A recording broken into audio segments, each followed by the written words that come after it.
Hello everyone, welcome to exam ministry. This is Krishna. I hope कि आप सभी अच्छे हैं और आपकी पढ़ाई अच्छी चल रही है। आज करंट अफेयर्स की क्लास में हम जो डिस्कस करने वाले हैं उसमें हम बहुत सारे आर्टिकल्स को देखेंगे, बहुत इंपॉर्टेंट न्यूज़ के बारे में भी डिस्कस करेंगे और ये काफ़ी हेल्पफुल होने वाली है। हालांकि आपको बता दें, कुछ न्यूज़ ऐसी हैं जिन पे हमने आपके लिए अलग से वीडियोज़ बनाई हैं। आपको हमारे यूट्यूब चैनल पर ये वीडियोज़ मिल जाएंगी। जल्दी ही हम आपको और बहुत सारी अपडेट्स के साथ जो है सूचित करेंगे, आप तक पहुंचेंगे और आपको बहुत सारी जानकारी देंगे। ठीक है, तो स्टे अपडेट रहने के लिए आपको किसी और चीज़ों की ज़रूरत नहीं पड़ेगी। हम पूरी कोशिश ये कर रहे हैं कि हमारे पास जो है, जो कंटेंट है, जो आपके यूपीएससी के पर्सपेक्टिव से इंपॉर्टेंट है, आप उसका यूपीएससी एंगल कैसे समझ सकते हैं, उससे संबंधित सारी चीज़ों के बारे में हम आपको समझाएंगे। तो बढ़ते हैं, इस वीडियो को स्टार्ट करते हैं और आज की करंट अफेयर्स क्लास में हम देखते हैं कि हमारा जो पहला आर्टिकल है वो क्या है। तो जैसा कि पहला आर्टिकल जो है आपका, वो है आपका सिविल डिफेंस को लेकर के। सिविल डिफेंस मॉक ड्रिल जो अभी स्टार्ट हुई है उससे संबंधित है। हालांकि इस पे मैंने आपके लिए एक अलग से वीडियो बना दी है जिसमें हमने डिटेल एनालिसिस किया है कि भाई सिविल डिफेंस मॉक ड्रिल में होता क्या है, क्या क्या चीज़ें हो रही हैं। बहुत सारे लोगों के क्वेश्चंस हैं कि क्या सिविल डिफेंस जो है मॉक ड्रिल में हमें हथियार चलाना सिखाया जाएगा, क्या हमें कुछ चीज़ें बताई जाएंगी, किस तरीके कोई टेक्निक सिखाई जाएगी। देखिए, सिविल डिफेंस मॉक ड्रिल में बेसिकली क्या है कि सरकार की तरफ से ये एक कवायद है कि आप किसी युद्ध की स्थिति में हमारे जो नागरिक हैं उनको किस तरीके से जो है बिहेव करना है, किस तरीके से अपनी रक्षा करनी है और अपने साथियों की, अपने परिवार की सुरक्षा किस तरीके से आप कर सकते हैं।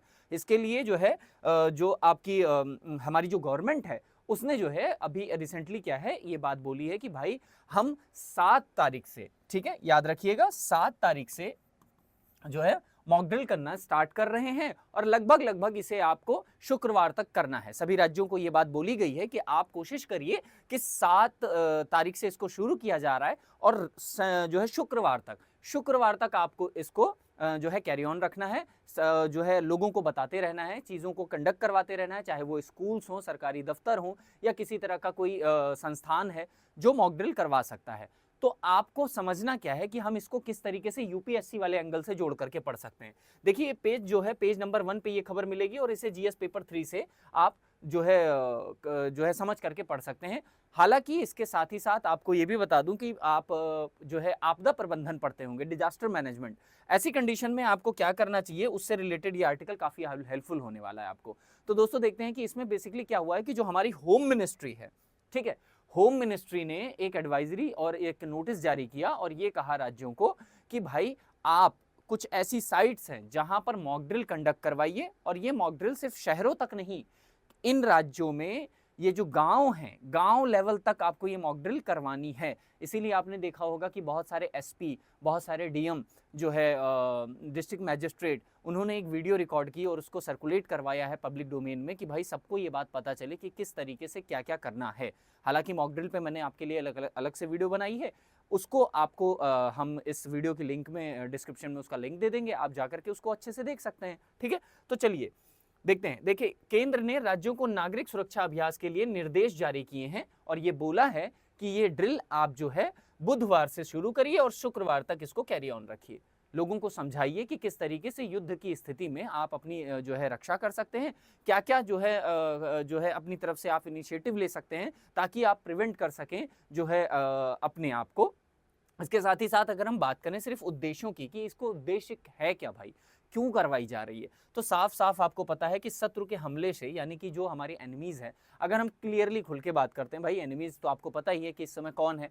पाकिस्तान की तरफ से अगर कोई भी हमला होता है तो ऐसी कंडीशन में जो गांव के लोग हैं, जिनको या कोई ऐसे लोग जो 1971 के बाद से, आपको पता होगा 1971 की वॉर के बाद से ऐसी कोई भी ड्रिल भारत ने अभी तक कंडक्ट नहीं करवाई है।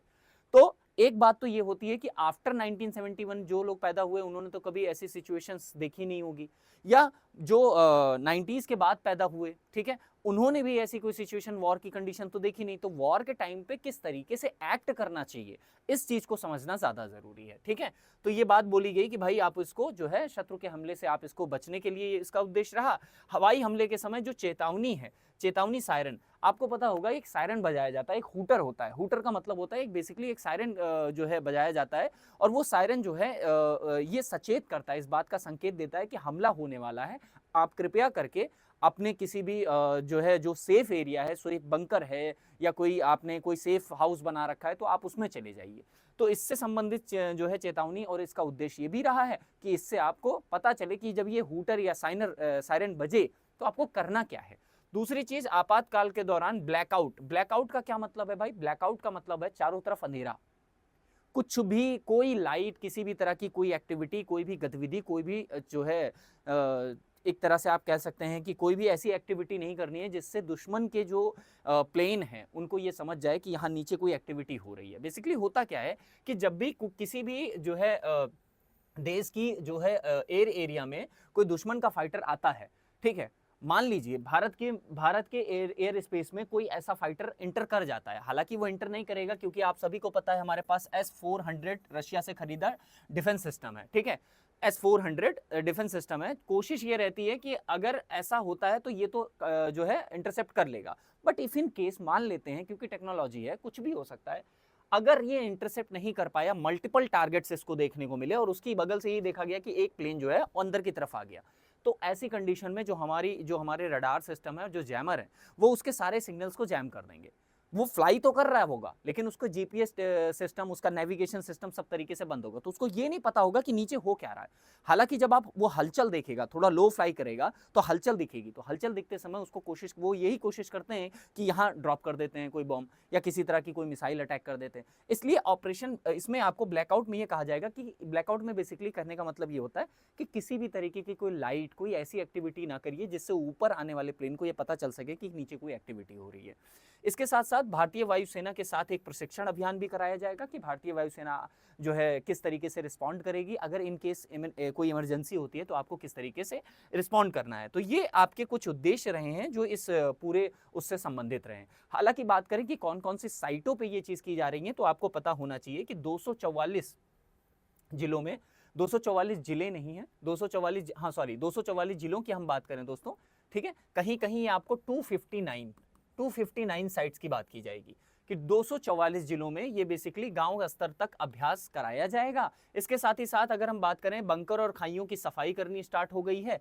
बंकर और खाई जो है, यानी कि जो सेफ एरिया है, ऐसे किसी टाइम के अटैक पे हम उसमें जाकर के छिप सकते हैं, उसकी सफाई करने को बोला गया है। क्यों? क्योंकि विशेषकर, और ये भी जान लीजिए, ये विशेषकर जम्मू कश्मीर के इलाकों में बोला गया है जहां पर सबसे ज्यादा संवेदनशील है इलाका, ठीक है, तो वहां पर कहा गया है कि बंकर और जो खाइयां हमने बना रखी हैं, खाइयों का मतलब होता है बेसिकली कोई एक एक एक एक ऐसी जो है गड्ढे, जो बेसिकली क्या होता है कि काफी सेफ होते हैं जब अटैक हो रहा होता है, ठीक है, तो कहा गया है कि भाई आप इसको सफाई वफाई कर लीजिए क्योंकि कई सालों से तो बंद है।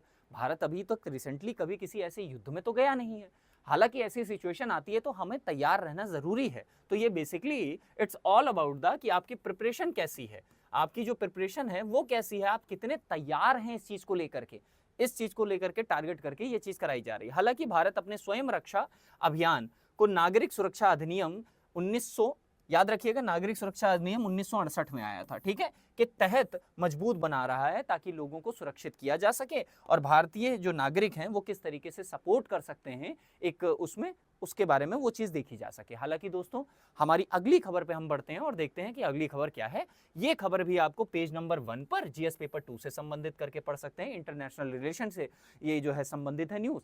इस न्यूज में जो बेसिकली न्यूज है वो मैं आपको समझा दे रहा हूं। हालांकि अभी जो है हुआ क्या कि जो रशिया के राष्ट्रपति हैं व्लादिमीर पुतिन ने जो है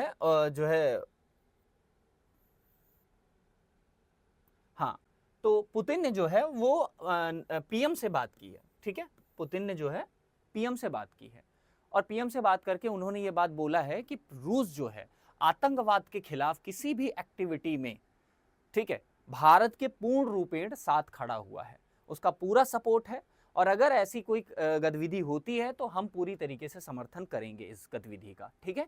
हालांकि भारत की तरफ से, कहने का तात्पर्य यह है कि भारत की तरफ से अगर कोई रिटेलिएशन देखने को मिलती है और अगर वो ऐसी साइटों को टारगेट करता है जो आतंकवादी गतिविधि में संलिप्त हैं या आतंकवादी बंकरों को तबाह करता है, तो रूस उसका पूरा तरीके से साथ दे रहा है। इसमें समझने वाली बात यह है कि जो रशिया है, रशिया का जो मोटो है, हालांकि पुतिन का एक बहुत ऐसा रवैया रहा है व्लादिमीर पुतिन का कि वो हमेशा से बहुत ही ज्यादा बोल्ड मूव के लिए जाने जाते हैं। दोस्तों बोल्ड मूव की बात करें तो ऐसी ऐसी कार्यवाहियां करने के लिए जाने जाते हैं जो काफी ज्यादा जो है एग्रेसिव मानी जाती है। तो भारत और रशिया के संबंध मुझे आपको बताने की जरूरत है नहीं। भारत और रशिया के संबंध बहुत जो है पुराने हैं। बहुत से लोग इसको मित्रता से जोड़ करके देखते हैं, बहुत से लोग एलाइज बोलते हैं, बहुत से लोग कुछ भी बोलते हैं, मतलब जो लोगों का मन होता है वो बोलते हैं। लेकिन किसी को ये बताने की जरूरत हमें नहीं पड़ती है कि भारत और रशिया के जो संबंध है वो किस प्रकार से प्रगाढ़ हैं, किस तरह के सुदृढ़ संबंध हैं भारत के। ठीक है, तो उसी में एक अपडेट निकल के आती है कि रूसी राष्ट्रपति व्लादिमीर पुतिन ने सोमवार को प्रधानमंत्री नरेंद्र मोदी से एक टेलीफोन वार्तालाप की और उसमें इस बात का आश्वासन दिया कि रूस आतंकवाद के खिलाफ भारत की लड़ाई में उसका पूर्ण समर्थन करता है। हालांकि वहां पर रूस ने कहा कि अपराधियों को और उनके समर्थकों को न्याय के कटघरे में लाया जाना चाहिए। यहां पर दोस्तों स्टार है, मैं आपको एक बात इसलिए बना करके बता रहा हूं, स्टार में इसलिए मैं बनाया मैंने क्योंकि आपको एक बात बताता हूं। रिसेंटली बहुत स्टेटमेंट्स आपने देखी होंगी कि लेकिन रशिया के व्लादिमीर पुतिन जो हैं उनकी एक स्टेटमेंट है, उनका साफ ये कहना है कि देखिए हमारा काम न्याय करना नहीं है, हम न्याय नहीं करते हैं, हमारा काम है आतंकवादियों को न्याय स्थल तक पहुंचाना। हालांकि आप इस बात को समझ पा रहे होंगे कि हमको उनका सफाया करना है, ऊपर वाले के पास जब वो जाएंगे तो वो न्याय का कटघरा उनके लिए है, लेकिन उस कटघरे तक पहुंचाना भारत को, उस कटघरे तक उनको पहुंचाना होगा। ये स्टेटमेंट जो है व्लादिमीर पुतिन का, इसीलिए कहा जाता है ये काफी बोल्ड मूव के लिए जाने जाते हैं और इनके स्टेटमेंट जो होते हैं वो काफी बोल्ड माने जाते हैं। ठीक है दोस्तों, तो ये काफी छोटी सी न्यूज थी जो आपको मैंने बताई। हालांकि इसमें कोई और अपडेट आती है या किसी तरह का कोई एड ऑन होता है तो मैं आपके लिए अलग से वीडियो बना करके वो चीज आपको समझाऊंगा। बढ़ते हैं अपनी नेक्स्ट जो है खबर की तरफ, जो आपको पेज नंबर 1 पे मिलेगी दोस्तों, और इसे भी आप जीएस पेपर 2 से संबंध करके पढ़ सकते हैं। ये केस के बारे में तो आपने रिसेंटली सुना ही होगा। ठीक है, इस केस के बारे में अगर आपने नहीं सुना है तो मैं आपको बता दूं जो है कि जस्टिस यशवंत वर्मा का जो वाद है, जो केस है, वो ये रहा है। इसकी हिस्ट्री समझ लेते हैं। इनके घर में ये जो है, ये आपको पिक्चर दिख रही है, इनके घर में एक जो है, एक बार होता क्या है कि इनके घर में एक फायर जो है का इंसिडेंट देखने को मिलता है। इनके घर में आग लग जाती है। आग लग जाने के कारण जो है फिर उसके बाद ये जो है फायर डिपार्टमेंट इनके घर पे पहुंचता है उसको कंट्रोल करने के लिए। जब पानी जो है, फायर डिपार्टमेंट पानी का जो है अपना पूरी प्रक्रिया कर रहा था पानी से संबंधित, तो वहां पर ये पाया गया कि बहुत सारा कैश जो है वो जल गया था आधा। तो बहुत सारा कैश एक साथ वहां पे मिला, जिसको जिसको इस बात को जोड़ करके देखा गया कि ये जो है वो कहीं ना कहीं भ्रष्टाचार और इससे संबंधित किसी उसमें संलिप्त पाए गए। हालांकि ये न्यूज़ बहुत ज़्यादा सर्कुलेट हुई और न्यायपालिका पर एक बहुत बड़ा प्रश्न चिन्ह खड़ा कर रही है। हालांकि रिसेंटली आपने ये भी देखा कि किस तरीके से कार्यपालिका और न्यायपालिका के बीच में जो है तनाव देखने को अभी रिसेंटली मिले हैं, और जगदीप धनखड़ जी का बयान भी आप सभी ने सुना होगा। तो इसमें ये बात आती है कि उसके बाद इनका सडन ट्रांसफर भी किया जाता है। ठीक है, सडन ट्रांसफर इनका किया जाता है। जिस कोर्ट में थे ये, उस कोर्ट में सडन ट्रांसफर करने के बाद सुप्रीम कोर्ट ने 3 जजों की एक बेंच बनाई। उस बेंच को इनकी जो है इस केस को सुनने के लिए और इसकी जांच करने का काम सौंपा गया। तो रिसेंटली उसी बेंच ने जो है अभी रिसेंटली एक 3 सदस्यीय आंतरिक जांच समिति ने हाई कोर्ट के जस्टिस यशवंत वर्मा वाद की रिपोर्ट भारत के मुख्य न्यायाधीश यानी सीजीआई को संजीव खन्ना जी को सौंपी है। तो ये न्यूज़ इसलिए सामने आ गई कि जो कमेटी बनाई गई थी उसकी न्यूज़ जो है, उसकी जो रिपोर्ट थी वो आ गई है। अब दिल्ली के हाई कोर्ट के मुख्य न्यायाधीश डीके उपाध्याय ने आरोपों की गहरी जांच यानी कि इंटेंसिव जो है जांच करने के लिए बोला है कि सिफारिश की है। यह जांच आंतरिक जांच की प्रक्रिया का दूसरा चरण है।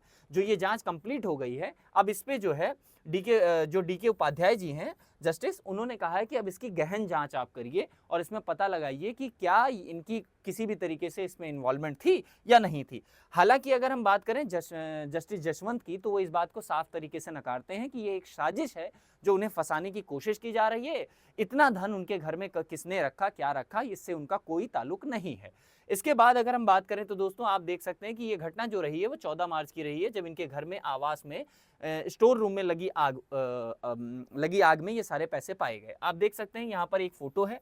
इस फोटो में आप देख सकते हैं कि बहुत सारी 500 करेंसी की नोटें हैं जो जली पाई गई थी। उसके बाद ये विवाद जो है तथाकथित रूप से सोशल मीडिया पर और सारे लोगों ने शेयर किया कि न्यायपालिका अगर इस तरीके से जो है इस सब चीज़ों में संलिप्त पाई जाएगी तो जो सेपरेशन है, जो कहा जाता है कि आखिरी जो है आखिरी जो पड़ाव होता है किसी चीज़ को लेकर के, जो वो न्यायपालिका होती है, जो हमारे अधिकारों की, हमारे मौलिक कर्तव्यों की, हमें हर तरह से सुरक्षा देने की, वो जो है वो न्यायपालिका का काम होता है। यानी कि इसमें आपने एक बात और भी सुनी होगी और एक शब्द भी सुना होगा, न्यायिक पूर्वानुलोकन।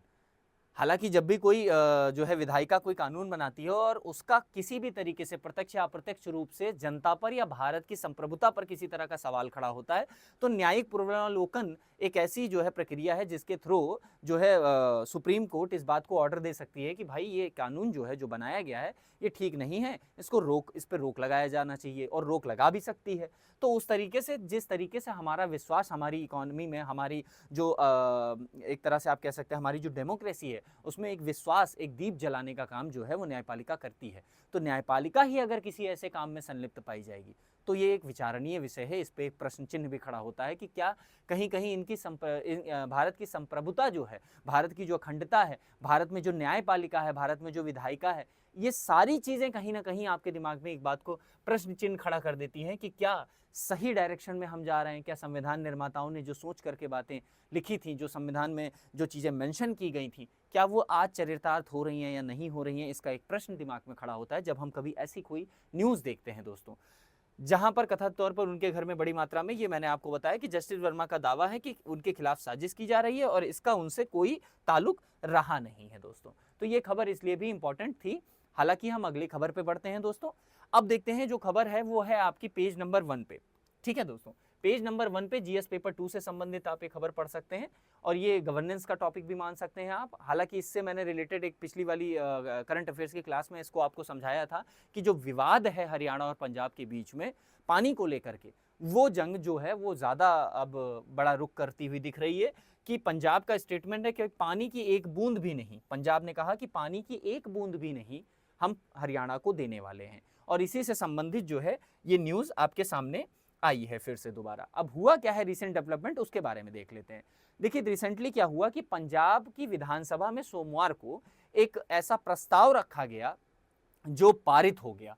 ठीक है, प्रस्ताव क्या था? वो प्रस्ताव था कि पानी की एक भी बूंद जो है हम अब पानी की एक भी बूंद जो है पंजाब अब हरियाणा को नहीं देगा। प्रस्ताव कैबिनेट मंत्री जो हैं वरिंदर कुमार गोयल ने पेश किया था। विशेष सत्र के दौरान ये विधानसभा में लाया गया और ये पारित हुआ। हालांकि इस पे कहा जा रहा है कि पंजाब का ये कहना है कि जो पानी हरियाणा को चाहिए था वो पानी उसने खर्च कर दिया। अब जो बचा पानी है वो पानी हमारा है, जो यानी कि पंजाब का है, और उस पंजाब के हिस्से के पानी से पंजाब अपना कोई भी हिस्सा पानी का इनको अब नहीं देगा। तो नदियों के जल पर जो जंग छिड़ी हुई है, इसमें गवर्नमेंट की इंटरवेंशन, अगर हम बात करें सेंटर की इंटरवेंशन, वो ठीक नहीं है दोस्तों। जैसा कि आप सभी जानते हैं कि हमारे यहाँ 3 प्रकार की सूचियां हैं। उन तीनों प्रकार की सूचियों में कुछ विषय दिए गए हैं और कुछ अधिकार दिए गए हैं। जो हमारी राज्य सूची, केंद्र सूची और समवर्ती सूची। राज्य सूची वो विषय कहलाती है जिस पर राज्यों को अधिकार होता है कानून बनाने का। केंद्र सूची वो है जिस पे केंद्र सरकार कानून बना सकती है और समवर्ती सूची वो है जिसमें राज्य और केंद्र दोनों मिलकर के कानून बनाते हैं। और केंद्र सरकार, अगर राज्य सरकार का कोई भी कानून जो है वायलेट हो रहा है या किसी ऐसे स्तर पे वायलेट हो रहा है जहां पर केंद्र सरकार का अधिकार है, तो केंद्र सरकार का कानून वहां मान्य होता है। तो 3 प्रकार की सूचियां हैं। जल जो है, जो क्षेत्र है, जो इससे किसान और कृषि जो है, ये सारी चीजें जो है आप देखते हैं कि ये राज्य के विषय माने जाते हैं। तो राज्य के विषय में इंटरवेंशन करना केंद्र के लिए ठीक नहीं है। केंद्र ने हालांकि सुझाव दिया था कि इस बात कि ये बात बोली है पंजाब से कि भाई आप एक काम करिए, थोड़ा थोड़ा कोशिश करिए कि 4500 या 4500 क्यूबिक वाटर जो है सेकंड के हिसाब से, पर सेकंड के हिसाब से आप जो है छोड़ते रहिए। क्यों? क्योंकि हरियाणा ने एक बात ये बोली कि हम जाएंगे भाई कोर्ट। हरियाणा ने कहा हम जा रहे हैं कोर्ट। अब आप सोच के देखिए कि न्यायिक प्रक्रिया हमारे यहाँ काफ़ी जो है लंबित रहती है। न्यायिक प्रक्रियाओं में काफ़ी ज़्यादा टाइम लग जाता है। जब तक ये कोर्ट जाएंगे, जब तक इस पे सुनवाई होगी, जब तक इस पे जो है न्यायपालिका का जो है वो आदेश आएगा, तब तक ऑलरेडी 2 से 3 महीने निकल चुके होंगे। और 2 से 3 महीने में जो नुकसान होगा वो अलग से, और 2 से 3 महीनों के बाद आप देखेंगे कि जो है जून जुलाई में मानसून आ जाएंगे। तो तब तक जो नुकसान है वो हरियाणा वेयर नहीं करना चाह रहा, इसलिए वो कह रहा है कि हमें जो है, हमारा जो है पंजाब ने पानी रोक लिया है। तो ये पूरा तथाकथित इस पे एक तरह से जो है इसका पूरा वाक्य था। पंजाब अब बीबीएमबी, मैंने आपको इसके बारे में भी बताया था, बीबीएमबी जो है उसके बारे में भी आपको लास्ट वीडियो में बताया था कि बीबीएमबी के पानी की बंटवारे से संबंधित किसी भी फैसले को स्वीकार नहीं करेगा। हालांकि पंजाब ने लास्ट वाली करंट अफेयर्स की क्लास में मैंने ये भी बताया था कि पंजाब ने एक ऐसा प्रस्ताव रखा और एक ऐसा प्रस्ताव रख करके ये बोला कि अब तक पंजाब ने जितने भी जल संधि की कर रखी है विभिन्न राज्यों के साथ, उसको अपनी तरफ से खारिज कर रहा है, जो कि पंजाब नहीं कर सकता है। ठीक है, लेकिन फिर भी पंजाब ने एक तरफा जो है उसकी अपनी संप्रभुता और अपनी जो है आर्थिक स्थिति को मजबूत करते हुए अपनी अर्थव्यवस्था को नुकसान ना हो, इसलिए उसने अपनी किसी भी संधि को स्वीकार करने से मना कर दिया और बीबीएमबी के द्वारा दिए गए आदेशों को भी मना कर दिया। प्रस्ताव में कहा गया कि यह सदन डैम सेफ्टी एक्ट 2021 पर विचार करता है, जो पंजाब के अधिकारों पर हमला है। ठीक है, यह कानून केंद्र सरकार को राज्य और बांधों पर सीधा नियंत्रण देती है। मैंने आपको अभी बताया था कि केंद्र सरकार के राज्यों को यह लग रहा है कि केंद्र सरकार के जो है उसमें ये चला जाएगा, जबकि इसमें राज्यों का जो है अधिकार होना चाहिए, जो राज्यों की स्वायत्ता और संघीय ढांचे को एक कमजोर करता है। जो हमारा संघीय ढांचा है वो उसको कमजोर करता है। तो इस तरीके से पंजाब गवर्नमेंट ने ये स्टेटमेंट दिया कि भाई इस आधार पर हम इस सारी चीजों को जो है खत्म करते हैं। दोस्तों बढ़ते हैं अगली खबर की तरफ दोस्तों, और अगली जो खबर है हमारी पेज नंबर 10 पर आपको देखने को मिलेगी, और पेज नंबर 10 पर इसे आप जीएस पेपर 2 से संबंधित पढ़ सकते हैं कि सिंधु जल समझौता स्थगित।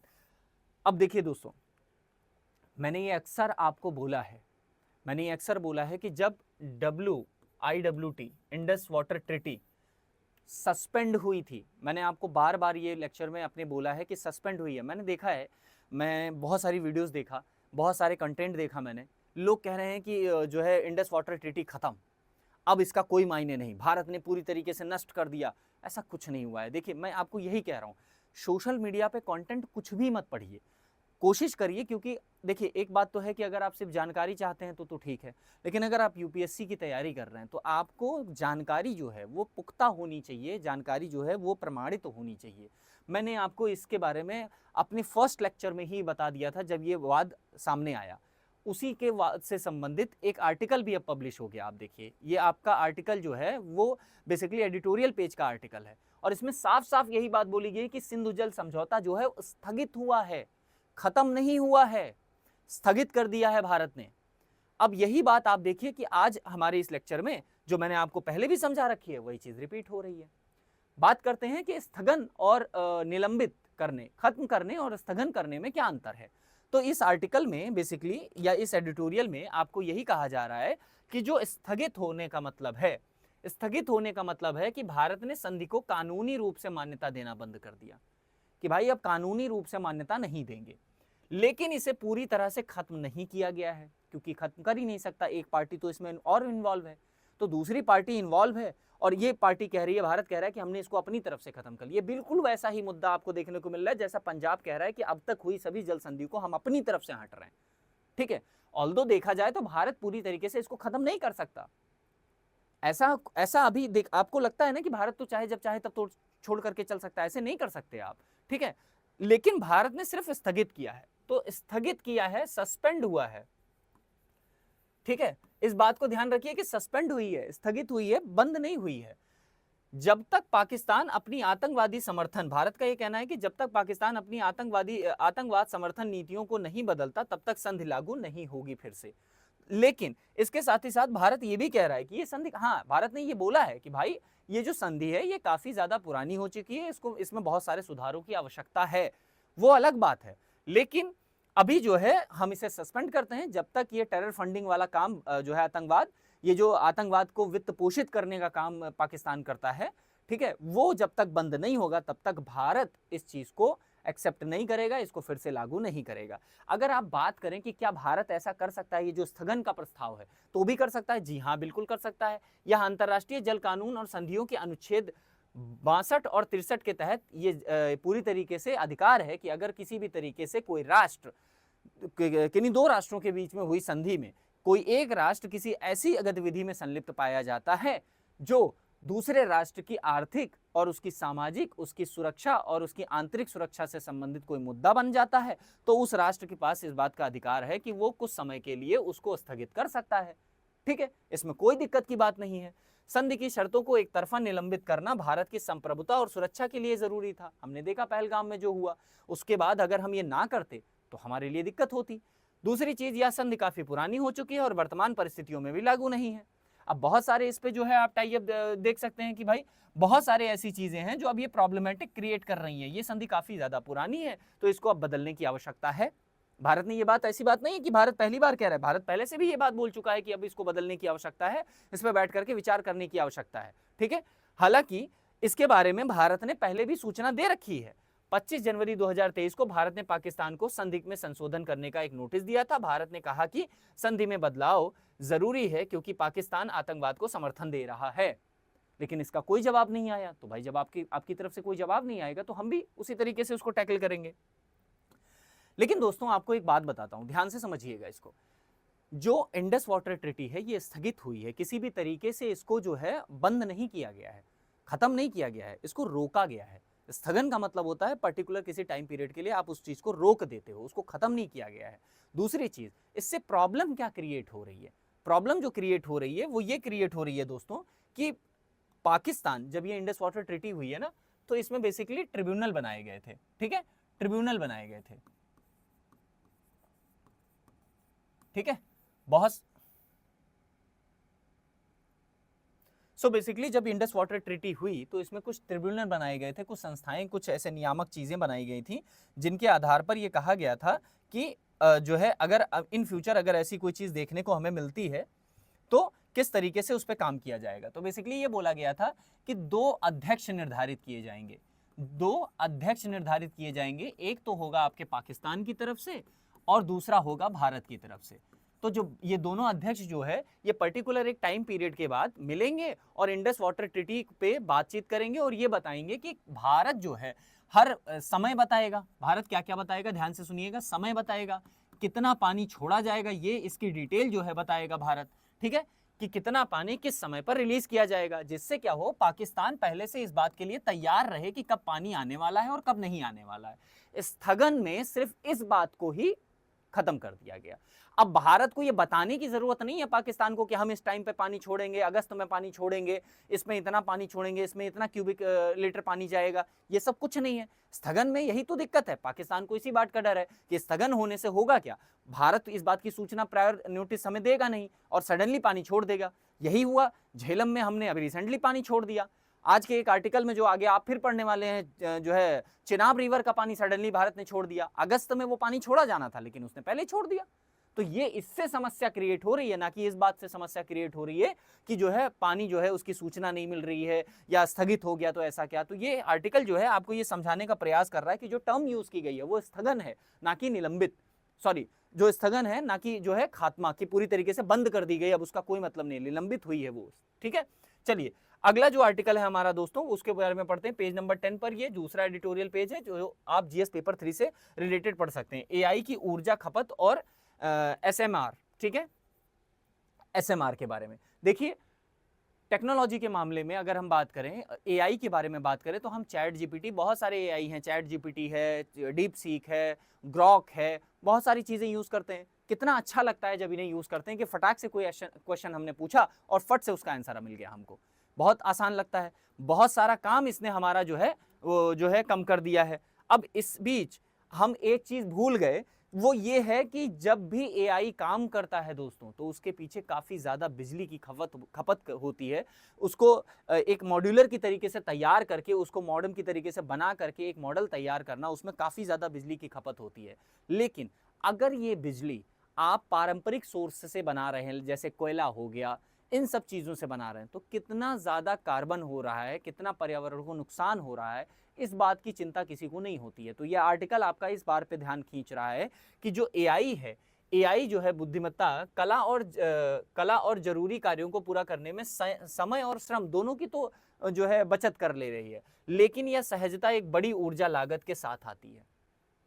इसके लिए आपको बहुत ज़्यादा इलेक्ट्रिसिटी की ज़रूरत पड़ती है, बहुत ज़्यादा बिजली का कंजम्पशन करना पड़ता है दोस्तों। और ये बिजली अगर कोई राष्ट्र जो है पारंपरिक स्रोतों से बना रहा है, जैसे भारत कोयला से बनाता है ज़्यादातर बिजली, तो कोयला अगर ज़्यादा यूज़ हो रहा है विच मीन्स कि पर्यावरण को काफ़ी ज़्यादा नुकसान हो रहा है। जैसे जैसे एआई टूल्स को सतत प्रयोग बढ़ता जाएगा, पर्यावरण के लिए खतरा भी बढ़ता जाएगा। तो पर्यावरण से संबंधित ये जो चीज़ है इसको कैसे टैकल किया जा सके, इस आर्टिकल में आपको बेसिकली यही सारी चीज़ें समझाई गई हैं। एआई में जो है बहुत सारी बिजली की, जैसा मैंने आपको बताया, आवश्यकता तो होती है, और ये सारी बिजली जो है वो जीवाश्म ईंधन से हम तैयार करते हैं, ठीक है। और एक डेटा के अकॉर्डिंग एआई डेटा सेंटर 2030 तक विश्व की 10% बिजली खपत कर सकते हैं। ये एक डेटा है जो इस आर्टिकल में दिया गया, और ये डेटा बेसिकली ऐसे नहीं उठाया गया है। इस डेटा के जो आर्टिकल के लेखक हैं वो जाकर के कई ऐसी जो है एआई एजेंसीज और एआई कंपनी से बात किए। उनका ये अनुमान है कि 2030 तक भाई वैश्विक स्तर पर जितना भी उत्पादन होगा, ऊर्जा का उत्पादन होगा, उसका 10% तो केवल एआई लेके जा सकता है। अब आप सोचिए कि अगर ये ऊर्जा जो है वो जीवाश्म ईंधनों से हो रही है तो कितना ज्यादा नुकसान होगा पर्यावरण को। हालांकि इस आर्टिकल में ये भी बताया गया है कि ऐसी जरूरतों को पूरा करने के लिए भारत को अपनी एआई जरूरतों को पूरा करने के लिए बिजली पैदा करने की क्षमता को बढ़ाने पर ज्यादा फोकस करना चाहिए। हालांकि आपको ये भी पता है दोस्तों, मैंने आपको बताया है कि भारत जो है अपनी एआई को डेवलप करने के लिए जो है बहुत सारे इंस्टीट्यूशन, बहुत सारे ऐसी चीज़ों, बहुत सारी फंडिंग कर रहा है। हालांकि आपने अगर नहीं देखा है तो करंट अफेयर्स में हमने इसको भी जो है क्लियर किया है आपको। हमने आपको एक स्टार्टअप के बारे में बताया था विच इज नेम है सर्वम, ठीक है। सर्वम के बारे में बताया था रिसेंटली। इसको हमारी इंडिजिनस जो एआई वो है उसका जो है बेसिकली इसको वो मिला है, टेंडर मिला है, एक तरह से जो है गवर्नमेंट की तरफ से सपोर्ट मिला है, और पहली कंपनी ऐसी है भारत में जो एआई मॉडल को विकसित करने के लिए सरकारी जो है सहयोग जिसको प्राप्त हुआ है। तो इसमें भी हमने ये बात बोली थी कि जो सर्वम है वो बेसिकली क्या बनाएगा, वो मॉड्यूलर बनाएगा पूरा, और उसको मॉड्यूलर का मतलब कि एआई को जो तर्क संगति है, जो तर्क शक्ति है उसकी, जो डीप सर्च है उसका, वो करने की क्षमता प्रदान करने का जो है मॉडल विकसित किया जाएगा। तो आप सोच सकते हैं कि अगर एआई को किस तरीके से भारत प्रमोट कर रहा है, और आने वाला जमाना जो है एआई का ही होने वाला है, तो इस तरीके से भारत इसको इस तरीके से भी उसको ले सकता है कि उसको कैसे जो है डेवलप किया जाए। इसको जितना ध्यान दे रहा है भारत एआई के डेवलपमेंट पे, उतना ही ध्यान उसे बिजली के पैदा करने पर भी देना चाहिए। इसके लिए लेखक इस बात पर भी जोर देते हैं कि इस ऐसे में MSR 24/7 यानी कि 24 घंटे सातों दिन शून्य कार्बन बिजली प्रदान करते हैं, जो सौर ऊर्जा और पवन जैसे नवीनीकरण स्रोतों से बेहतर हैं, ठीक है। कैसे हैं? अब ये आपका क्या है, SMR, स्मॉल मॉड्यूलर रिएक्टर्स। आपने सुना होगा कि हम परमाणु ऊर्जा से बिजली उत्पादन करते हैं, लेकिन परमाणु ऊर्जा का जो है संयंत्र होता है वो काफी बड़ा होता है, ठीक है। तो अब एक नई खोज के अकॉर्डिंग 3 प्रकार के मॉड्यूलर होते हैं, ठीक है, 3 प्रकार के। ये वाले जो है वो भारत में है, लेकिन इनसे भी कार्बन उत्सर्जित होता ही होता है। हालांकि 3 प्रकार के हैं, जिसमें कहा जा रहा है कि अगर हम SMR को यूज करें तो ये काफी इफेक्टिव होगा, कार्बन उत्सर्जन भी कम है, और इसके साथ ही साथ जो एक तरह से ऊर्जा का ब्लूप्रिंट है वो कम पड़ेगा। तो आप देख सकते हैं कि एक तो होता है माइक्रो रिएक्टर, एक होता है स्मॉल मॉड्यूलर रिएक्टर, और एक होता है लार्ज। माइक्रो की जो कैपेसिटी बताई जाती है वो बताई जाती है 1 मेगावाट से लेकर के 20 मेगावाट तक, लेकिन वहीं अगर हम देखें कि SMR की जो कैपेसिटी है वो है आपकी 20 मेगावाट से लेकर के 300 मेगावाट तक, ठीक है। और ये क्यों ज्यादा इफेक्टिव है? क्योंकि ये इनको इंस्टॉल करना, इनको स्थापित करना ये बहुत आसान हो जाता है, जबकि बड़े लार्ज स्केल के लिए रिएक्टर जो हैं LSR, इनकी कैपेसिटी होती है 300 मेगावाट से लेकर के 1000 मेगावाट तक।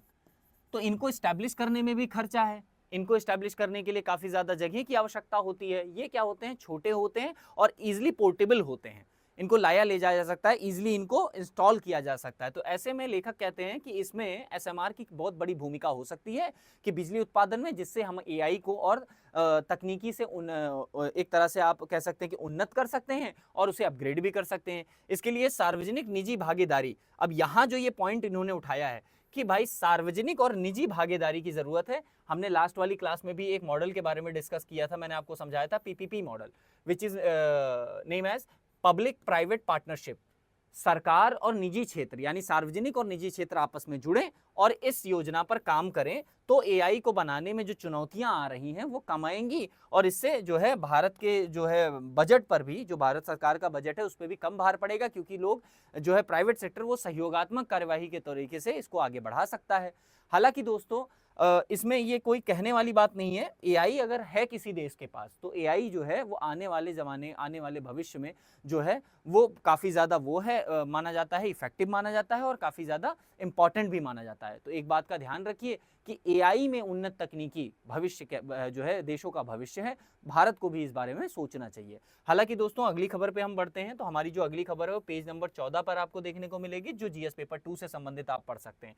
अभी मैंने आपको इंडस वाटर ट्रीटी में सस्पेंशन का जो वर्ड है, जो निलंबित है, जो एक तरह से हमने कहा कि स्थगित किया गया है, उसके बारे में बताया। अब दूसरी खबर इसी से रिलेटेड ये है, अभी रिसेंटली जो है भारत ने वो है चेनाब जो रिवर है, चेनाब रिवर से जो है पानी जो है वो छोड़ दिया।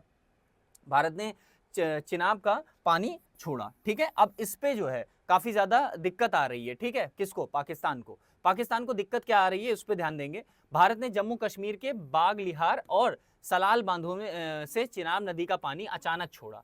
अचानक छोड़ा है, मैंने आपको बताया। अब ये बात क्यों अचानक छोड़ा, भाई हमें बताने की जरूरत है ही नहीं। इंडस वाटर ट्रीटी जो हमारी है वो अगर कैंसिल हो गई तो हमें ये बताने की जरूरत नहीं है पाकिस्तान को कि अब हम पानी छोड़ने जा रहे हैं। हालांकि ये कहा जा रहा है कि ये पानी जो है वो अगस्त में छूटना था।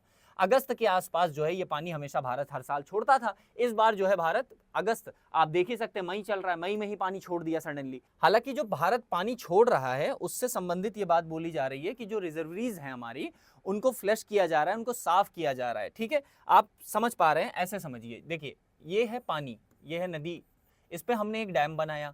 अब डैम में जब पानी कहीं रुकता है तो जो मिट्टी होती है वो नीचे जम जाती है, और अगर इसे साफ ना किया जाए तो ये काफी ज्यादा प्रेशर डालती है बांध पर। तो भारत का ये कहना है कि ये जो पानी हमने छोड़ा है ये जो है ये फ्लश किया है और इसको साफ करने की जरूरत थी, इस उद्देश्य से हमने पानी को छोड़ा है। इंडस वाटर ट्रीटी के तहत यह आमतौर पर अगस्त में किया जाता था, लेकिन इस बात की चिंता इसमें देखी जा रही है कि जो काम अगस्त में होता था उसे सडनली भारत ने अभी कर दिया है, ठीक है दोस्तों। तो इसलिए काफी ज्यादा चिंता का विषय है। पाकिस्तान का कहना है कि संधि के तहत इसकी कोई अग्रिम सूचना हमें तो ही थी ही नहीं।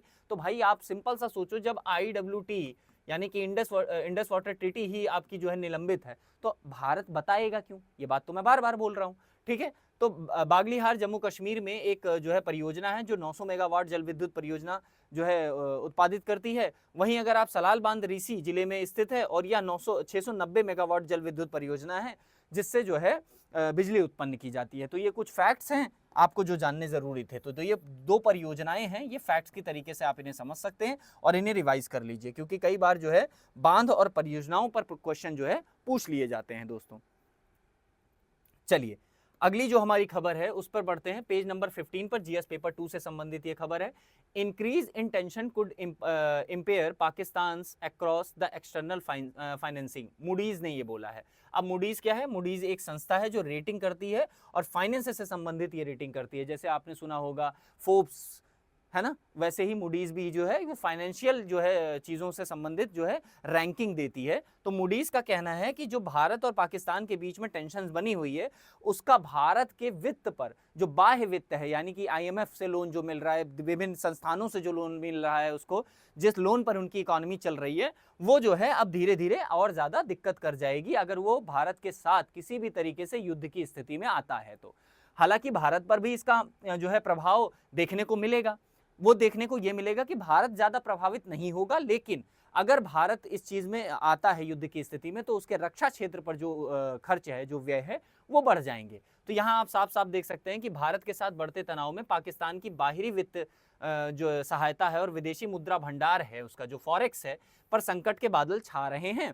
भारत तनाव से भारत पर ज्यादा आर्थिक प्रभाव की उम्मीद तो नहीं कर रही है। मूडीज ने कहा है कि भारत के ऊपर तो ज्यादा तनाव नहीं पड़ेगा, क्योंकि भारत ऑलरेडी जो है उनका जो फॉरेक्स है वो काफी मजबूत है। सैन्य खर्चों पर थोड़ा जो है व्यय ज्यादा होने की वजह से उसके जो शॉर्ट टर्म्स जो है, जो आप कह सकते हैं कि जो अल्पकालिक प्रभाव हैं वो देखने को मिलेंगे। लेकिन अगर युद्ध होता है तो भारत की रक्षा व्यय जो मैंने आपको बताया वो ज्यादा होने से इस पर प्रभाव पड़ सकता है।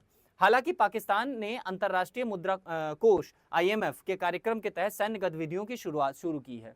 अब आप देखिए, एक कंट्री ऐसा होता है जो पैसे से लेकर के फंडामेंटल स्ट्रक्चर क्रिएट करता है और जो है एक तरह से आप कह सकते हैं कि स्कूल, डैम्स, ये सारी चीजें बनाता है। भारत के जो हमारे रिश्ते रहे हैं IMF के साथ वो ठीक ठाक रहे हैं। IMF के साथ हमारा काफी योगदान भी रहा है, लेकिन आप पाकिस्तान पर नजर डालें तो पाकिस्तान साफ साफ आप देख रहे हैं कि किस तरीके से सैन्य गतिविधियों के लिए भी इनको पैसे की जरूरत पड़ रही है। और ये हर बार यही बात बोलते हैं कि जिस तरीके से ये फिगर आपको दिखाया जा रहा है, ये फिगर बिल्कुल बिल्कुल पाकिस्तान पर चरित्रार्थ है करंट टाइम्स की सिचुएशन की अगर हम बात करें तो। इसमें कोई दो राय नहीं है कि इस समय यही इनकी पैनी पैनी बटोरने के हाल आने वाले हैं इनके, ठीक है, जिसे रोकने के लिए भारत में सभी पार्टियों ने, अब आपको ये भी पता होगा, ये भी खबर आई थी कि IMF से जो फंडिंग आने वाली है उसमें भारत की लगभग सभी पार्टियों ने एक साथ एक सुर में ये आवाज उठाई कि सरकार को इसे रोकना चाहिए, भारत को ये पैसा नहीं मिलना चाहिए क्योंकि पाकिस्तान को ये पैसा नहीं मिलना चाहिए, क्योंकि अगर पाकिस्तान को ये पैसा मिला तो पाकिस्तान फिर से वही काम करेगा जो आज तक करता आया है, किसी भी विकासात्मक कार्यों में इस पैसे को खर्चा नहीं किया जाएगा, वो फिर इसी को टेरर फंडिंग के तरीके से या टेरर को जो है इस समय जो पहलगाम के बाद जो अटैक्स जो है देखने को मिल रहे हैं LOC पर, वो सिर्फ यही काम करने वाले हैं कि वो उसको प्रोटेक्ट करेंगे, बार बार उसी चीज को प्रोटेक्ट करने के लिए ये जाने भी जाते हैं, इसमें कोई दो राय नहीं है। अब तक जितनी भी फंडिंग आ रही है, चाहे वो आपकी बेल्ट रोड इनिशिएटिव की फंडिंग हो, बेल्ट रोड BRI प्रोजेक्ट की इनिशिएटिव हो, चाइना खुद का कहना है कि भाई 65,000 करोड़ के आसपास का प्रोजेक्ट जो है उसमें आधा पैसा आया, दिख कुछ नहीं रहा है। तो काम ही है इनका जमाखोरी, घूसखोरी, भ्रष्टाचारी, ये सब बहुत ज्यादा है। क्यों? क्योंकि एक ऐसी कंट्री है जो आर्मी ड्रिवन कंट्री है, जहां की जो है सरकार देश नहीं चला रही है, वहां की आर्मी उसका देश चला रही है, ठीक है। इसी यही कारण है कि आप देखेंगे कि इनके यहाँ के जितने आर्मी जनरल हैं उनके मकान, उनके घर यहाँ नहीं है, सीधा इंग्लैंड में मिलेंगे आपको। कोई बात हुई सीधा इंग्लैंड भाग जाएंगे, कोई घपला किया, कोई किसी तरह का कुछ किया, भाग गए वहां, ठीक है। तो ये आप समझ पाएंगे। तो मूडीज के अनुसार जो है एक डेटा मिला है जो 2024 में ये बताता है कि भारत का कुल निर्यात का 0.5% से भी कम भारत पाक का व्यापार था। तो भारत पर इसका कोई इंपैक्ट ज्यादा पड़ने वाला नहीं है कि भारत को कोई बहुत ज्यादा जो है प्रभाव पड़ेगा कि भारत के जो तनाव वाले संबंध पाकिस्तान से हो रहे हैं। हालांकि इन पर डबल मार पड़ने वाली है पाकिस्तान की तरफ, ठीक है दोस्तों। अगली जो खबर है वो काफी इंपॉर्टेंट है। देखिए होता क्या है कि जो ट्रंप महोदय हैं, खबर के बारे में बात करें तो पेज नंबर 18 पे आप ये पढ़ेंगे, GS पेपर 2 से संबंधित इसे पढ़ सकते हैं, ठीक है, इंटरनेशनल रिलेशन के बारे में। देखिए होता क्या है कि ट्रंप जी जो है वो काफी दिनों से परेशान थे कि कुछ ऐसा कर नहीं रहा हूं जिससे मैं सुर्खियों में रहूं, है ना। तो रिसेंटली उन्होंने क्या किया कि उनके दिमाग में आया, अच्छा मूवीज ये एक सेगमेंट बच गया है, इस पे भी टैरिफ लगा दो। तो उन्होंने क्या किया कि अमेरिका के बाहर बनी सभी फिल्मों पर 100% टैरिफ लगाने की बात कह डाली, ठीक है। हालांकि बात कह डाली जो कि इंप्लीमेंट हो ही जाएगी, इसमें कोई दो राय नहीं है। तो ट्रंप ने एक ट्वीट किया, ठीक है, ट्रंप ने अपने एक ट्वीट की, उस ट्वीट में लिखते हैं कि the movie industry in America is dying a very fast death, other countries are offering all sort of incentives and draw our filmmaker and studio away from the United States। तो जो बाहर की कंट्रियां हैं, इनका कहने का मतलब है, इस ट्वीट का सारांश ये रहा है कि अमेरिका का, ट्रंप का कहना है कि जो हमारी अमेरिकन इंडस्ट्रीज हैं ये मर रही हैं और बाहर की जो कंट्रीज के लोग हैं, जैसे आप K-pop हो गया, बॉलीवुड हो गया और चाइना की पिक्चरें हो गई, रशिया की मूवीज हो गई, ये हमारे यहाँ डंप करी जा रही हैं, हमारे लोग इसी को कंज्यूम कर रहे हैं और हमारी जो पिक्चरें हैं वो बाहर नहीं चल रही, जो कि कोई सेंस नहीं बताता। अगर मैं आपसे बात कहूं तो लास्ट टाइम आप मुझे बताइए कि चाइना की कौन सी पिक्चर आपने देखी, कौन सी पिक्चर आपने रशिया की देखी। लेकिन अगर मैं आपसे पूछूं कि आपने आयरन मैन देखी, अगर आपने एवेंजर देखी, ठीक है, आपने एवेंजर देखी, अभी आपने जो है अवतार देखी, अवतार 1, अवतार 2 देखी, तो भाई इनका तो क्रेज सबसे ज्यादा है। हालांकि इनको कोई ऐसी चीज चाहिए थी जिससे एक बार फिर से टैरिफ वाला मुद्दा खड़ा हो जाए। तो इन्होंने एक ट्वीट किया, इन्होंने एक ऑर्डर पास किया यूनाइटेड स्टेट ट्रेड रिप्रेजेंटेटिव को कि immediately begin the process of instituting 100% tariff on any and all movies coming into our country that are produced in foreign land। किसी भी प्रकार की कोई भी पिक्चर जो विदेशी भूमि पर बनाई गई है, जैसे ही वो अमेरिका में आए और जैसे ही उसको लॉन्च किया जाए, उसको जो है उसको दिखाया जाए, तो उस पर 100% का टैरिफ आप लगा दो। अब ये टारगेट एक्चुअली में क्या है, ये खबर हमें पढ़नी क्यों जरूरी है, क्योंकि हमें चाइना के बारे में नहीं पढ़ना है, हमें रशिया के बारे में नहीं पढ़ना है, हमें K-pop और इन सब चीज़ों के बारे में, कोरिया की मूवीज़ के बारे में नहीं पढ़ना। हमें पढ़ना क्या है, बॉलीवुड इससे कितना जो है वो प्रभावित होगा, वो आपको समझने की ज़रूरत है कि बॉलीवुड की जो पिक्चरें हैं, अमूमन की बात करें तो बॉलीवुड में बहुत कम ही पिक्चरें होती हैं जो वहाँ के लोकल लोग देखते हैं। हालांकि जितने भारतीय हैं अमेरिका में सिर्फ वही इन पिक्चरों में रुझान अपना दिखाते हैं, तो जो बची कुची इनकम है उससे काफ़ी ज़्यादा जो है इम्पैक्ट पड़ेगा। रिसेंटली एक आर्टिकल भी पब्लिश हुआ जिसमें जो है आपके एक फिल्म रही है द कश्मीर फाइल्स के जो डायरेक्टर रहे हैं अग्निहोत्री जी, उन्होंने भी ये बोला है कि ट्रंप का जो ये मूव है ये काफ़ी ज़्यादा बेकार मूव है एक तरह से कह सकते हैं, और एक तरह से आप ये कह सकते हैं कि ये टारगेट कर रहे हैं पर्टिकुलर, जिससे होगा क्या कि जो मूवीज़ हैं वो जो उनका एजेंडा होगा, उनका तो ये कहना है कि जो एजेंडा बना करके मूवीज़ दिखाई जाती हैं वो एजेंडा जो है सर्कुलेट नहीं हो रहा है। हालांकि ट्रंप इस बात को टारगेट कर रहे हैं कि जो विदेशी जो अदर नेशनल्स के लोग हैं वो नेशनल सिक्योरिटी थ्रेट है ये जो मूवीज़ हैं। अब मुझे ये नहीं समझ में आ रहा कि मूवीज़ के जरिए इनको कौन सा नेशनल सिक्योरिटी थ्रेट हो रहा था, जबकि इनकी पिक्चरें तो सब पूरे विश्व में अगर देखा जाए तो अमेरिका की पिक्चरों का बहुत क्रेज़ रहता है। इनकी एडिटिंग इस लायक होती है, इनकी जो है आप ग्राफिक्स देख लो, इनकी जो आप देख सकते हो कि जो एडिटिंग से संबंधित बहुत सी टर्मिनोलॉजी होती है ना, तो वो सारी चीज़ें काफ़ी ज़्यादा इंपॉर्टेंट मानी जाती हैं और काफ़ी अच्छी होती हैं, इसलिए लोग देखते हैं। हालांकि अगर हम बात करें कि इस पूरे कवायद का सबसे ज़्यादा प्रभाव पड़ेगा किस पे, तो दो इंडस्ट्रीज हमारे सामने आती हैं। एक तो आता है के पॉप और दूसरा आता है आपका एनिमे। ये जापानीज और आपकी कोरियन, इसके लोग बड़े दीवाने होते हैं, तो इस पे बहुत ज़्यादा इंपैक्ट देखने को मिल रहा है, क्योंकि जापानीज एनिमे जो हैं वो काफ़ी ज़्यादा क्रेज़ है जो है विदेशों में इसका। ठीक है, भारत में भी आपको इसका क्रेज़ देखने को मिलेगा, हालांकि भारत में के पॉप का क्रेज़ बहुत ज़्यादा है, लेकिन फिर भी एनिमे के भी उतने ही फैंस हैं। और आई थिंक एक डेटा अगर सर्वे करवाया जाए तो आपको ये पता चल जाएगा कि कौन से कितने किसके फैंस हैं। अब बढ़ते हैं दोस्तों अपने प्रारंभिक परीक्षाओं के प्रश्नों की तरफ। हालांकि जो पूरा मैंने आपको समझाया है ये आर्टिकल्स के बहुत सारी इंपॉर्टेंट न्यूज़ को कंसाइज करके मैंने आपको डिलीवर कर दिया। पहला प्रश्न बढ़ते हैं दोस्तों और इसको पढ़ते हैं। हाल ही में भारत सरकार ने राज्यों को नागरिक रक्षा यानी कि सिविल डिफेंस अभ्यास आयोजित करने का निर्देश दिया।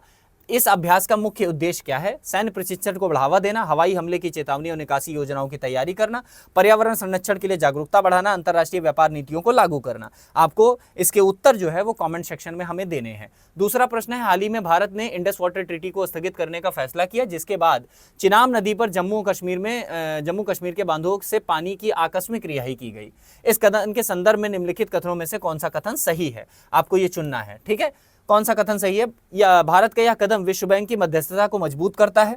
ठीक है, फिर अगला कह रहा है कि इस फैसले से भारत पाकिस्तान के बीच जल संसाधनों पर सहयोग बढ़ेगा। पानी की आकस्मिक रिहाई से पाकिस्तान में बाढ़ का खतरा बढ़ सकता है।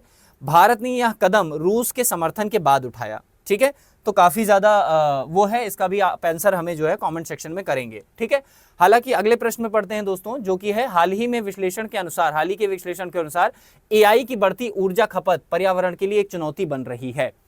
इस संदर्भ में निम्नलिखित कथनों में से कौन सा उपाय एआई के ऊर्जा पदचिह्न यानी कि जो एनर्जी फुटप्रिंट है को कम करने में सबसे अधिक प्रभावी हो सकता है? ठीक है, आपके ऑप्शन है बड़े डेटा सेंटर को बंद करना और एआई अनुप्रयोगों को सीमित करना, छोटे मॉड्यूलर रिएक्टर यानी एसएमआर को जैसे नवीनीकरण ऊर्जा स्रोतों का उपयोग करना, एआई मॉडल को केवल क्लाउड आधारित सर्वरों पर चलाना, एआई प्रशिक्षण के लिए पारंपरिक कोयला आधारित ऊर्जा का उपयोग को बढ़ाना। तो इसका आंसर तो मुझे नहीं लगता कि कोई बहुत ऐसी चीज़ है जो आप नहीं जानते, अभी हमने आपके साथ ये डिस्कस किया है। मुख्य परीक्षा की प्रश्नों की तरफ बढ़ते हैं दोस्तों और देखते हैं आज के जो मुख्य प्रश्न हैं जो वो कौन कौन से हैं। पहला प्रश्न है, भारत पाकिस्तान के तनाव के आर्थिक और भू राजनीतिक प्रभावों का विश्लेषण कीजिए और इस स्थिति में भारत की आर्थिक स्थिरता पर पड़ने वाले प्रभावों की चर्चा भी कीजिए। 250 शब्दों में आप इसका आंसर हमें दे सकते हैं और कोशिश करिए कि जब भी आप आंसर राइटिंग करिए तो पॉइंट्स आपके दिमाग में होने चाहिए। हालांकि दूसरा प्रश्न है, इंडस वाटर ट्रीटी जो है IWT को स्थगित करने के भारत के फैसले ने भारत पाकिस्तान संबंधों को और जल संसाधन प्रबंधन पर गहरा प्रभाव डाला है। इस कदम के भू राजनीतिक और पर्यावरण निहितार्थों का विश्लेषण करें और क्षेत्रीय स्थिरता के लिए सुझाव दें। हालांकि ये सुझाव जो है वो आपको सारी चीज़ें मिला करके 250 शब्दों से ज़्यादा नहीं करना है, कोशिश करनी है कि ये जो है सुझाव आपके पॉइंट वाइज कंसाइज वे में लिखें आप। ठीक है, तो प्रैक्टिस के लिए हमेशा आपको जो है कुछ प्रश्न दिए जाते हैं और इस वाली जो है क्लास में करंट अफेयर्स की जितनी भी न्यूज़ थी हमने कवर कर ली। अभी इस वाली क्लास को वाइंड अप करते हैं और मिलते हैं अगली वाली करंट अफेयर्स की क्लास में। और इस क्लास का जो पीडीएफ है अगर आपको चाहिए तो डिस्क्रिप्शन में हमारे टेलीग्राम का चैनल दे रखा है, उसका लिंक है, उसको जा करके आप ज्वाइन कर लीजिए और ऐसी सारी कंसाइज वे में day to day current affairs की जो है न्यूज़ जो है वो हिंदी में, द हिंदू आर्टिकल्स को हिंदी में आप पा सकते हैं। मिलते हैं तब अगली वाली वीडियो में, तब तक के लिए आप सभी अपना ध्यान रखिए, अच्छे से पढ़ाई करते रहिए और सेफ रहिए। Thank you so much for watching the video. God bless you all.